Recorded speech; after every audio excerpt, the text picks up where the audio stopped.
Right, guys, welcome to the Wonder Lot podcast. You're here and you're talking Devils, the leading independent Manchester United podcast. I'm Harry from Fan Owned United, as per usual.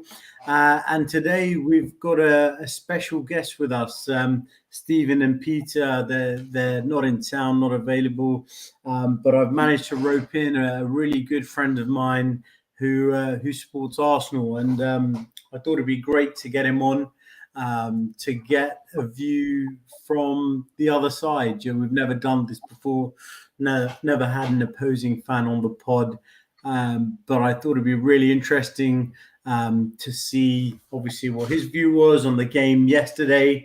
Lots to cover, lots to talk about. So also, if you guys are watching live on YouTube, please do put in some comments, questions. Also, if you guys are following on the podcast platforms after today, Spotify, etc., please do give us a follow. Same with YouTube. Do like and subscribe. So, like I was saying, I've got like my good friend on today. His name's Hiran. Also goes by the name of Mango. That's his nickname. Sure, you woke up with a bit of an extra spring in your step this morning. What were your overall thoughts of the game yesterday? I mean, surely United were robbed, to leave the Emirates without a point. Oh, robbed is a bit of a strong word, but first of all, I'd just like to say, what a day to make a debut on this channel. The day after that, woke up today feeling great, but equally, I could have woken up today thinking we just let Harry Maguire and Johnny Evans at centre back leave the Emirates with 3 points. So you have to, I have to remember that at the same time. But overriding reaction to that game was, I think it was one of those, especially going into the international break, you want to pick up the 3 points, and that little break that we're now going to have on a high. So yeah, great 3 points for us, but also have to remember it could have gone the other way. Yeah, absolutely. I mean, obviously we're going to go into the points kind of one by one, but overall, one thing that I was actually really glad to see is that it genuinely felt like an Arsenal Man United kind of, can't really say derby because it's not really derby, but like historically, those games when the Wenger and Fergie teams were playing each other and there was that grit and that fight and people putting in those tackles. I mean, did you get the same kind of vibe? I did, 100%. I was thinking that as well. And then the other thing that I thought of, just funnily enough, you said that previously during the era of the Fergie Wengers, this is a game we probably would have lost. You probably would have scored that goal to make it 2-1, and we would have left empty-handed after, playing not the greatest, but we played enough to secure a win. But I just think, I think it's a sign of the new times as well here at the Emirates, especially under Arteta. We're getting a lot of those 90+ winners, especially in big games. Happened to you guys as well last year with Nketiah. Need to mind you that. But it's always good to get one over yourselves. I don't know why an Arsenal Manchester United game for me still is the best game of our season. I know there's Spurs, that rivalry is there. I don't know whether it's because of having a whole host of Manchester United fans around me from a young age, but this game for me is always the biggest game of the season. It's the one that I look out for. So definitely a sign of those big games in the past that we've had. Yeah, absolutely. I mean, I'd like to say the same. I mean, Arsenal's always a fixture that we look out for, undoubtedly. But for us, Liverpool's always the big one. Yeah. Liverpool and City, like we have to beat those guys, even though it hasn't gone to plan over the last couple of years. But no, Arsenal's definitely one to look out for. Last year we did well at Old Trafford, to beat you guys early on. Yeah. But anyway, without getting into that, going back to yesterday, I mean, all the guys that kind of follow the podcast and watch kind of what we say week in, week out is that we like to, we call a spade a spade. If we don't play well, we'll call out the team, we'll, say it how it is. But genuinely, yesterday, I felt that United really did set up quite well. I think we didn't have the best start. Maybe the first 5 minutes were okay, but there was a period where you guys were moving the ball quite well in the first half for about 15 minutes. After that, came back into it. Rashford got a great goal out of nowhere, a bit of class. Everyone, even today, to be honest, I sometimes don't understand social media and some of these outlets in radio, etc. Everyone, still giving Rashford stick that he hasn't turned up this season. I mean, what more does he need to do? He had a couple of bad games, but yesterday I thought he really did well. Goal from nowhere. Then you guys struck back straight away. Defense was kind of wanting.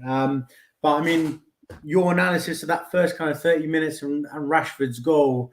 I mean, did you see it coming, or what was your initial feeling when you went 1-0 down?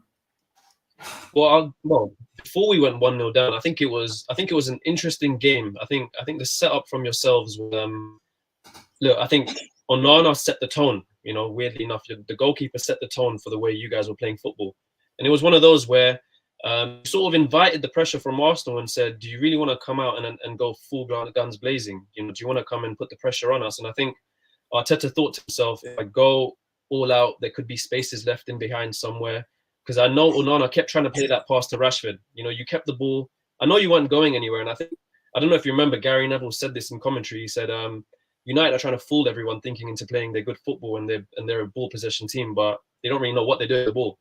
So I think first 25 minutes, it was more back four and Onana just trying to do something with that and just hope that one part of this Arsenal formation just falls out of line so a pass is available. But that just wasn't happening. So, of course, the first goal comes in like a complete sucker punch on your side, which I'm sure you will agree with as well. But no, all in all, I think it was a good finish from Rashford. And I think rightfully so, you lot went into the lead because we really didn't know how to play. I think this was the first time at the Emirates under Arteta that I thought, and I'm sure it must have been something he planned for. The way he plays, he's very meticulous anyway, so I'm sure he knew exactly what he was doing. But this was the first game, especially against United. In recent history, we've had a good record against yourselves, and we've been fairly front-footed from the get-go. So I think that put it to Onana. The way you guys set up in not even the way you set up, it was the way you played for the whole game. I think Onana was a big piece to that, and I think it was definitely a reason why we struggled to penetrate in the first 25. Yeah. And even, I guess, from your perspective, you got to give respect where it's due, because you guys, like I said, in that period just before we scored, you were coming forward quite well. But you got to remember, we started with the defense with Lindelof in for Varane and Dalot at left back, facing Saka. Yeah. I mean, I really thought that Saka was going to get a lot more out of Dalot on that, your right side, as it were. Yeah. But we seemed to absorb that pressure pretty well. And, like I say, in that kind of period when you guys were pushing us, we managed to keep the structure. And I think throughout, really, we managed to defend quite well. So I was having a quick look at the stats. You guys had 17 shots. We had 10. You had 5 on target. We had 2. But I mean, out of those 17 shots, there's not too many. Well, I always, looking at games, I always try and think of like key moments, like out of shots, like how many really troubled the goalkeeper. I know you guys had, I can't remember who shot from outside the box, hit it low to the right. It might have been Odegaard, and Onana was scrambling. It just went wide. Okay, the only other one that I remember was the Saka, and I think that 1-0 to win that. I think that was the only other time that I thought Onana was fairly threatened. Everything except for that was just corners into the box and trying to cause a bit of havoc, which we didn't do, ultimately up until the 95th minute. But no, going back to what you said, in fact, regarding your fullbacks, I was very impressed with the way they dealt with Saka and Martinelli. We know all about Wan-Bissaka. One-on-one, you're not going to get no change out. And I think the only thing Martinelli then decided to do was say, I'm just going to try win corners, just go down the line and just try win something. Because going in for Martinelli yesterday was not happen. And then on the other side with Saka is, I know it's not been spoken of, but I watch every single Arsenal game, and that I will say is Saka has not had the greatest start to the season.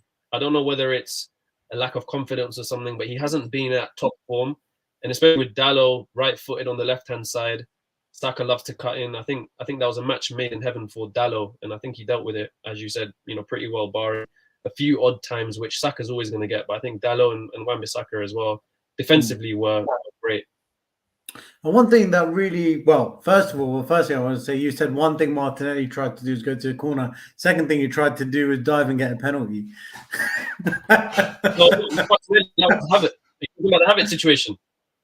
Oh, sorry, Havertz. Sorry, I thought it was Martinelli for a second. Well, what did you think about that? I mean, he kind of went down at first glance, because he was running so quick. I thought it was a penalty, but he slowed it down and he hardly got a touch, from either Casemiro or Wan-Bissaka. I think it was Wan-Bissaka. I think it was more him trying to initiate the contact himself. But what I will say though is I 100% agree, penalty me. But when those penalties are given and they're then referred back to VAR, it's very rare for VAR to do what they did and take the ref back onto the on-screen monitor. Those are usually given when they're given on field and not given if they're not given. Yeah. So seeing the trend was the right thing to do, but I think it's not something that's quite. Maybe it's something that we're going to see now for the season going ahead. But no, ultimately they got down to that decision, and that's the most important thing. But definitely not a penalty. Yeah, absolutely. And the second thing I just wanted to say, you were saying about Saka, and obviously, he's massively talented. He's always going to get even past the best fullbacks. One thing I noticed, obviously you watch Arsenal much more than I do. One thing I noticed is it seems that he's come into this season and he's looking like physically bigger. Like, he's looking as if he's worked on his strength and he's not just the scrawny little kid that runs up the wing and is quick anymore. Like there was 2-3 times where he was in duels and shrugging players off. And I mean, that really impressed me, man. I think that, if he can combine that strength with all the other attributes, like he's going to be off and away. Well, we got Gopal here. Gopal's regular listener. You're saying, good evening, lads. Rashford was a target from all the first half, long balls, Onana, Casa. United lacked creativity until Højlund came on. Attacking lanes were missing first half. And Odegaard was Arsenal's talisman. Not sure United had one yesterday. All fair points. I mean, my friends, we've all got a Man United kind of fan group, and I've started referring to Martial as the mannequin because he literally just doesn't do anything. I'm so glad that we've managed to replace him with an actual centre forward because he had literally zero contribution to the game yesterday. No pressing, no attacking threat. And when you have one player in your leading line that is not putting in any contribution, it's very difficult because everyone else has to step up. So I don't think that helped. But if you look down that team, I mean, again, I saw something like Andy Gray. Andy Gray's on like BN Sports, that Middle Eastern channel. He was going through each player and he was literally just like ripping them apart. But based on yesterday's performance, Martial, he wasn't there. Rashford stepped up. I thought Anthony was much better than what he has been. Defensively, he was everywhere as well. He tracked Martinelli, Zinchenko. He was going forward. I don't think there was too much from Anthony. I don't think there has ever been too much from Anthony regarding. He has moments where he will just pick up a pass and he will just smash one into the top corner or something. But they're few and far between with Anthony. So no, I think defensively he was very good that game.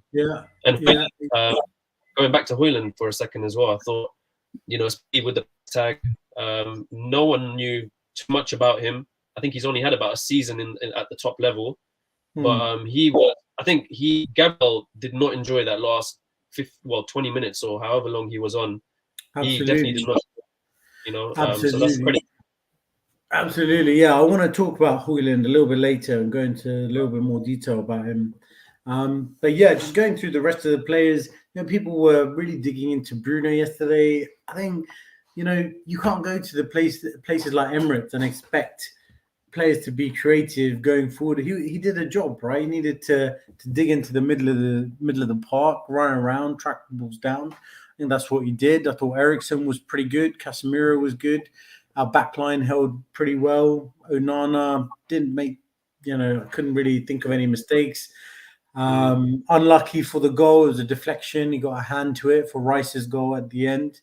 But again, you can't really do too much in those situations. So again, overall, I thought we were pretty good. I thought your midfield again was quite good. I was not necessarily for the goal, but I was quite impressed with Rice yesterday. He Yeah, really, stuck around in that midfield. Really felt his. I thought he really was trying to, really did show his presence. he did. Really Well, that's put exactly in what I some was going really to say. strong tackles. Yeah, no, 100% with Rice. Again, before he signed us, playing for West Ham, we've seen him in the Premier League for many years. I wouldn't say I've seen too much of him. It's probably the odd highlights here and there, but I can see exactly why we won and why we splashed the cash on him, because he is for me. When someone just walks onto the pitch and he has that aura about him, he's just that guy. Yeah, He's got that captain material. He's a leader on the pitch already, and it's just he bossed that midfield. No one when he gets the ball as well. He's got this thing now. He just plays like he's got so much time on the ball, and that's a skill that not many centre mids have. I think of the Rodris of this world, and he needs to start emulating players like the Rodris and become, players of that type of class. And I think he's well on his way, and I think he's definitely going to get there. What a player and what a yeah. performance! Just seems to add a massive amount of kind of balance to your midfield as well. Like he allows Odegaard to go forward and do what he wants to do, and we saw for ourselves, you give him too much time, too much space, Odegaard is going to make you pay. Yeah, And yeah, it brings the best out of the rest of your attacking players. Going back to one of them though, Havertz had a bit of a rockier start integrating himself into your team. I mean, where do you see him and the way he fits in? Is he a fit for you or not? Not yet, anyway. well, the highlight of his game was that air shot, right, where he nearly got an assist for Nketiah. It says everything, but look, you know what? First thing that I will say is I feel a little bit sorry for him. I do feel really sorry for him because his confidence is completely shot. He's someone that he's not someone that I really, when he was signed, I was slightly confused, but I thought to myself, look, Arteta knows what he's doing. If anyone, what Arsenal fan can turn around to Arteta and say, listen, we don't want him, or that's the wrong signing, he's well within his rights, and he's earned the right to go out and sign whoever he feels is necessary. But the Havertz one, caused a bit of controversy in the fan base, and it's one that I don't know. I'm not really too sure what his main attribute is, and when I don't know what his main attribute is or what he's actually very good at, that's when I think to myself, okay, we could have a bit of a problem here. He's not a number 9, and do you know what? The one thing is that I've noticed now, especially first few games at Arsenal, when he receives the ball, it's like he's got a ticking time bomb. The ball needs to leave him as soon as possible. Someone needs to tell him to just relax, calm down, play his game. But I don't know. I feel like if it happens. No pressure on the guy. We're still getting the results we're getting, and this could just be, it's still very early days. It's still very, very early days. So I'm not going to write him off, but he's got a lot to do. He's got a lot to do. Yeah, true. I mean, you pointed out that massive air shot. At the same time, though, you got to give it to Martinez. He had great sense of Yeah, yeah. awareness. He was Yeah. on the floor and he still pipped. Who did it fall to? Was it Saka It or was in Martinelli? I think it was in Nketiah. Okay, yeah. So yeah, I think he did amazing to get the ball away from him, make sure that he didn't get a shot in because Yeah. literally that was a great chance, even though Havertz played that massive air shot. Gopes again is saying Casemiro was not good yesterday. Hasn't been as effective this season from deep or as a passer. He looks as if his pace is slower than last season too. Again, I mean, I don't know. He's got a lot of stick this season. I think he's been overexposed in a lot of the games, especially when Mount was playing in the first few games with Bruno because they were both pushing up. But I mean, Casemiro, everyone says, oh, he was in a Real team with Modric and Kroos, and that's why he's been so good. But at the end of the day, he's won 5 Champions Leagues. Age is going to catch up with everyone. But I think he's not the reason why we as a team are not playing that bad, you know. What do you think about Casa? I mean, do you think he's ending the road, or is he key to us still? I think he's well, he's going to be key to you guys. You know, you haven't got a player like Casemiro in your team, so you know, I'm hearing there was that Mainu. I think he got injured, isn't it, in pre-season? Who looked decent. I saw the game as well against us in America. But no, Casemiro for me, super important to you lot. I don't agree with the comment. I do think he was. I do think he played fairly well yesterday. You know, I don't think there was a particular Man United player, bar Martial, that I thought was poor. I thought you know, played decent. So, no, I think Casemiro will still have a very big part to play in your season. Yeah. Mr. and Mrs. Sharma, we've got joint listeners. Oh, wow. Dallo was good yesterday. Straight to the point, valid point. I mean, we mentioned it already. I thought Saka was going to get more out of him, but he did very well. And Gary Neville as well made a point. He was like, you know, I've done it a couple of times where you play on the other side of the pitch as a wing back, and it is difficult sometimes, but he did a good job. Oh, we got the main man himself, Mr. Cav Panchow, saying it's not cheating. That's true. Right. So going back to the main point of the game, Garnacho's in 1-on-1, puts away a fantastic goal with 3 minutes to go on the clock. VAR pulls it back, and I don't know who or how they drew those lines. Oh, really? It was called offside. I mean, if that happens at Old Trafford against you, and Saka's the one who's put the ball in the net, what are you saying as an Arsenal fan? I mean, okay, so I can actually speak from experience, because last year Martinelli put the ball in the back of the net, and it was called back for a foul, which VAR then came out a few weeks after and apologized, or they said there was an incorrect call, that free kick. So being not all about unjust, and unfortunately, and I know the narrative is the whole yep, United were robbed. It was onside, but it was wrongly called offside. But you know, fortunately for us, we've got cutting edge technology which draws those lines, you know, so accurately to the point where you can't have offside. You can't get the offsides wrong. So where this narrative about United, the goal was actually on, if you look from a different angle, I personally don't understand. And I think that's the one area that I was a little bit disappointed with Ten Hag. His comments, I know it was very reactionary, but you know, I'm sure we'll get onto that shortly. But some of the things he said post-match for me were quite shocking, to be fair. But no, I don't know. I just literally can't get over it. I mean, I'm looking at it now, right? I don't know. You can't see it. You can't see it there properly. But I don't know, from that angle as well, like that isn't in line with your last defender. And I know you're saying about how they've got all of this technology, they have this, they have that. Yeah. But this is one of those situations, Harry. This is one of those situations where you just have to take their word for it. It's right. And I know it's a saddening time, but trust me, it's the right decision. There was nothing that happened in that game which was incorrect. You know, I thought I was worried. If you could go that far. Because it was Anthony. What was his name? Anthony. The referee's name. Anthony Taylor. I think it's well known. He's a United fan from his own socials. So I was worried initially, and then I saw the penalty, which should have been overturned, but was overturned, rightfully so. And then I thought, fine, this is going to be one of those games. And then I also thought that Rice's goal, with the way it was, with the whole history with this game, I thought it was going to get chalked off as well. So that was going to be my next point. So then the goal goes in, it gets disallowed. I mean, even now, I just can't comprehend how that was given.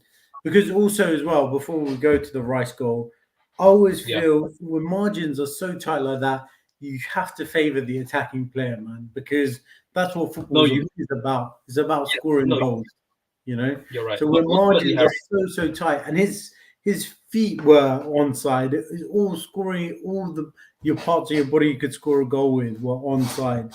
But anyway, so that happens, and then you guys go up the pitch the other end from a corner. Rice scores a goal from a deflection from Johnny Evans, who The perfect way was to score. he, who was manhandled. He was manhandled in the box, and the fact that he was being held didn't allow him to cover the space that was created for the Rice goal. So I mean, it was You're almost like a clutching. double whammy. So again, like you said yourself, you thought it might have got chalked off. Um, do you think that should not have been a goal, even though it was No, checked? no, that was completely legitimate. There was nothing wrong. Nothing wrong with. To be fair, we missed one challenge before this actually happened, which was this supposed penalty on. No, I want to talk about that as well. Don't worry, we'll Yeah. get onto it. But yeah, Okay, this fine. situation Can I again, just say something? Yeah. Can I just say Evans all Evans is the clearly being oh manhandled, right?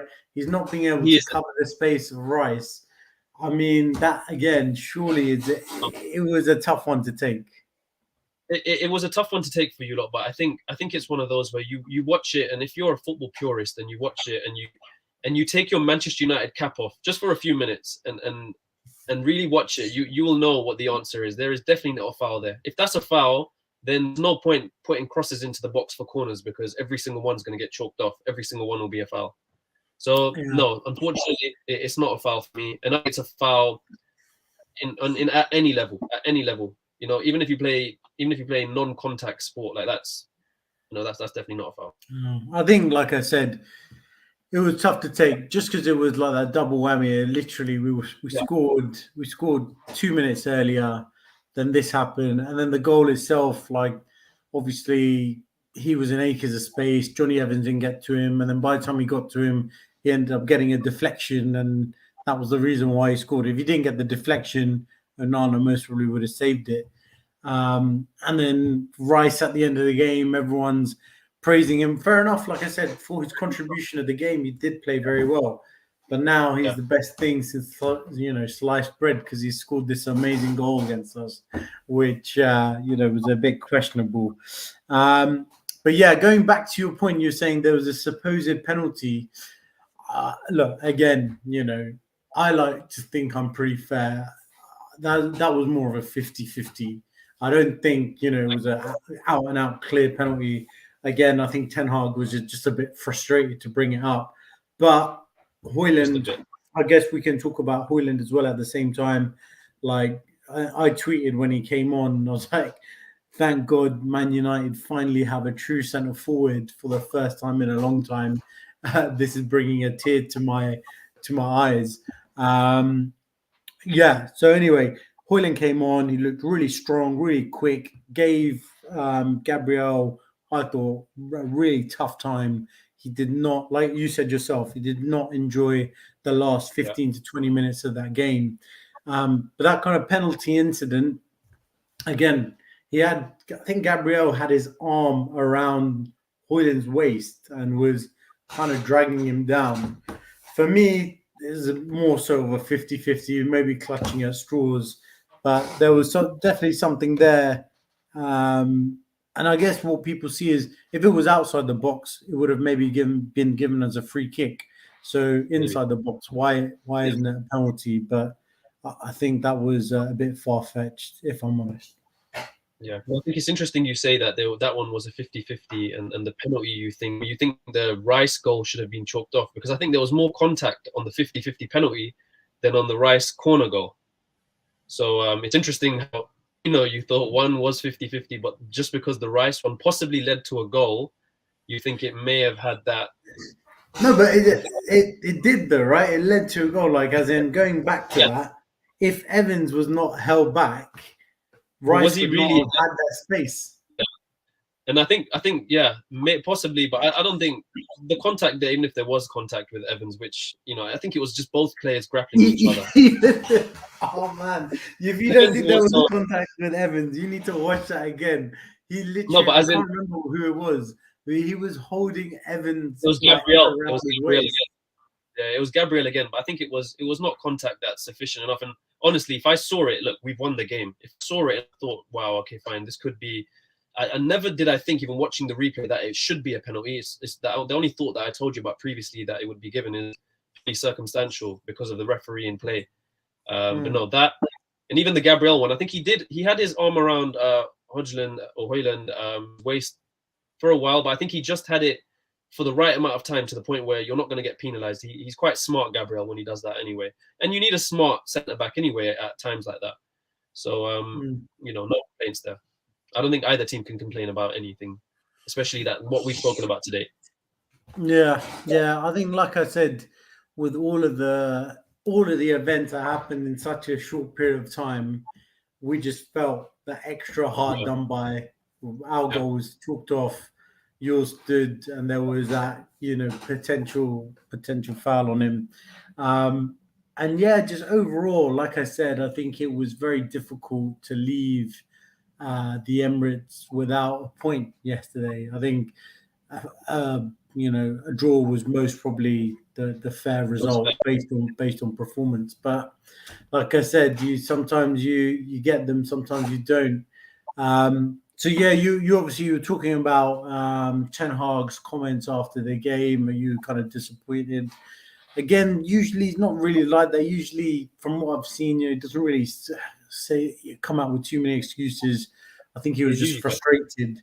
But again, there's some jokers again in the media and on social media saying his time's up. He's the worst manager we've had for a long time, or he shouldn't be at the club anymore. What's your view on Ten Hag? I like Ten Hag. I feel like he still hasn't got the personnel that he needs. I feel like Onana's a big part of it. When Onana signed, I did believe that Onana was the most important and influential signing United have made since, you took in some from us, a decade ago. So I think the Onana signing is key. It's changed the way you guys play football. You've been used to a certain style of play where it's go back to your goalkeeper. His first thought is playing it long and just getting it out of the area. It's going to take some time. You've changed the way you've just played your football from the last 10, 15 years. It takes a bit of time. But the one thing that I'll say is, if I was a Manchester United fan, thankfully I'm not. But I was thinking, and if I thought to myself, how did I feel after this game? And how do I feel now after the Arsenal game, which you've subsequently lost 2 out of the 3 games since the Wolves game? I'm probably a lot more content now than I was after the first game. First game was all over the shop. Wolves, I think they broke a record at your place. They took like 25 shots or something. So I think he needs a bit of time. I think Ten Hag should be given the time. It doesn't help. I don't know whether this ownership stuff, affects him and the players. He's had, you've had a lot of controversies as well. You've had the Greenwood situation. You've now got a potential Sancho situation as well. Probably an one, which I don't want to say too much about. I don't know whether there's any sort of accuracy in that. So it's not been ideal. He's now got a 9 who I feel he likes and I think will definitely make a difference, because you've tried Rashford there. Rashford's openly come out in several instances and said he doesn't enjoy playing number 9. He likes it off the left. So I think that whole Rashford, Højlund, and whoever it is that's going to take that right wing berth, I think there's great potential. And with Bruno Fernandes as well, I think he's, such a great playmaker. I honestly love him. I would love him at Arsenal. I think him in a heartbeat. I know he's got some disciplinary issues and he can be a little bit loud and he moans a lot, but he's a winner, and I respect that about him. And given the time, I don't think it's going to be a bad season for Manchester United. I think it will be a decent season for you lot. So yeah, definitely, I'm in the camp which thinks Ten Hag will definitely succeed at United, given the time and the resources. Because I do think you still need to put significant amount of resource into that team. It lacks in certain areas for me. Yeah, 100%. I mean, I agree with pretty much everything you've said there. And Yeah, he hit kind of all the nails on the head. I mean, for me, he's one of the best managers. I think the best manager we've had since Fergie's left, even through the Van Gaal Mourinho era, because we Yeah, finally seem to have a actual philosophy on the pitch, and that's tying in with the recruitment and players that he's getting in. He's literally buying players where we need to improve on the pitch. You know, we bought Martinez, bought Anthony. Subsequently we've got Hoyland now, Onana, like you said. I yeah, mean, Onana yesterday, just talking on him for a second. I mean, he well looks played. he looks too comfortable for me sometimes on the ball. Like he literally leaves it till the last possible second to pass the ball out. But I think eventually there are going to be one or two goals a season he gives away like that. But at the same Naturally, at the it's the same risk. time, at the same time, though, his distribution is just so good and it's so important for us going forward. But yeah, I mean, Ten Hag, you know, like you said, I think with the right resource, I know we spent a lot of money as it is, but you need to spend money in this day and age to just get a couple of players, let alone a team or a squad. Yeah, But he definitely is trying to instill a way of playing football. I don't think he's quite yeah, there yet. I don't think he's quite getting the message across to the players. They're still trying to pick it up and still trying to get it to stick. Um, but unfortunately, as well, a lot does run on Hoyland, and the reason why I say yeah, unfortunately is because he's a kid. He's young at the end of the day, yeah, um, and a lot of people are gonna make the comparisons between him and Haaland. But Haaland came to the Premier League after absolutely, bossing the Bundesliga, scoring however many goals he scored. And like you said, Hoyland's come from Atalanta 1 year in Serie A. Before that was in Eredivisie. I think he scored like 9 or 11 goals last season in Serie A. But from the very kind of brief amount of time we saw yesterday, 20 minutes or so, he looks like what we need. He looks pretty strong. He did a great job in that kind of department in the duels. He didn't have too many chances in terms of shots, but if no, he can, start that relationship with Rashford, and we haven't even spoke about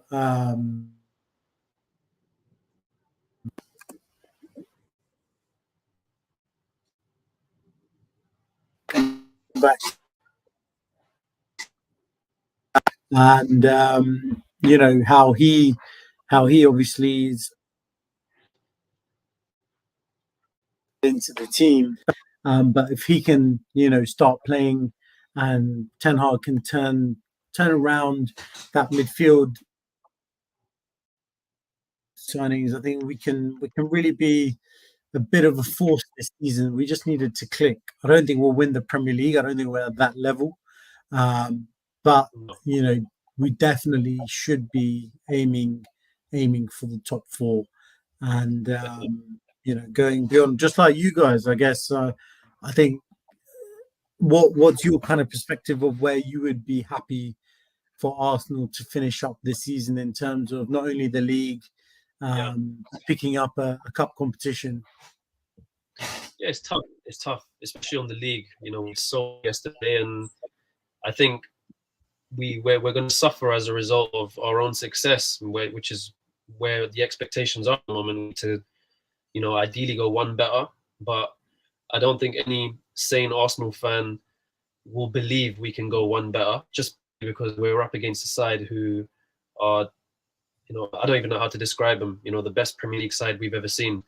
So I think challenge to the league, making City maybe sweat a bit more than they did last year would be the aim. I'd be happy with that. I'm not going to be a fan that says we need to go one better. I'd be happy with a challenge. And yeah, going far in a cup competition. I would love to go far in the Champions League. It's one that's always, left us aside. But yeah, we've got a good group there as well in the Champions League. So a nice run there would be good. You're a great group. And yeah, great group. Not too much traveling as well in the group. So yeah, a nice run there. Winning a cup, the FA Cup is, it's our anyway. So we can pick one up whenever we want. So hopefully this year is the year. And yeah, just a nice run in the league as well, and just run City close as we can. Hopefully with De Bruyne out, this you never know. You never know in football. Yeah, we just have to be close enough to take advantage. You made a pretty profound statement there. The best team you've ever seen in the league. There's another podcast we could talk about this for hours, but Man United's 99 winning team. You say that City's team is better than that team? This team would absolutely destroy that Manchester United. No, I'm not even trying to I think the invincible side as well, massive side, wicked side. But I think for me, the City team, and a lot of it is just down to their manager, isn't it? But no, that the City team is just incredible side. Like even now, without De Bruyne, look at the way they're playing football. Like every game for them is just they're machines, And in '99, I don't remember too much about it. I was still quite young, but there were games where there was a lot of luck involved. I just feel like in the treble, there wasn't really too many games where you thought, oh wow, City were lucky to get through. The final was straightforward. The FA Cup final against yourselves, straightforward. I don't remember any sort of pressure. The league, they just completely walked it towards the end of it. So City for me, greatest Premier League side ever, without a shadow of a doubt. That's true. Look, we don't like to give them too much praise on this channel, but we know they are very good. But yeah, swiftly moving on. I think that is us pretty much done for today. Look, Kieran, thank you so much for joining us. Thank you. We'll have you on in the future if you ever want to jump on again. Maybe on the return leg when Old Trafford. After Old Trafford, I think that'll be a good time. That's probably going to be towards the end of the season now, so there will be a lot more clarity in terms of. Might get you in a cup or something. You never know. It might pop up. But yeah, definitely. Thanks for joining us, man. I really appreciate it. It was good to have a chat. Good to have a perspective from the other side. And again, well done on your win yesterday. Hopefully, we'll get our own back at Old Trafford late in the season. Commiserations for yesterday. All right. Okay. Cheers. Thanks very much, man. And we'll catch everyone again next week. Not next week, actually. I'm away for a week. So we'll be back in 2 weeks' time. But I guess it's not too much going on at the moment with the international break. So not too much club news anyway. But thanks, everyone, for joining us. Thanks for the comments. And we'll see you guys soon.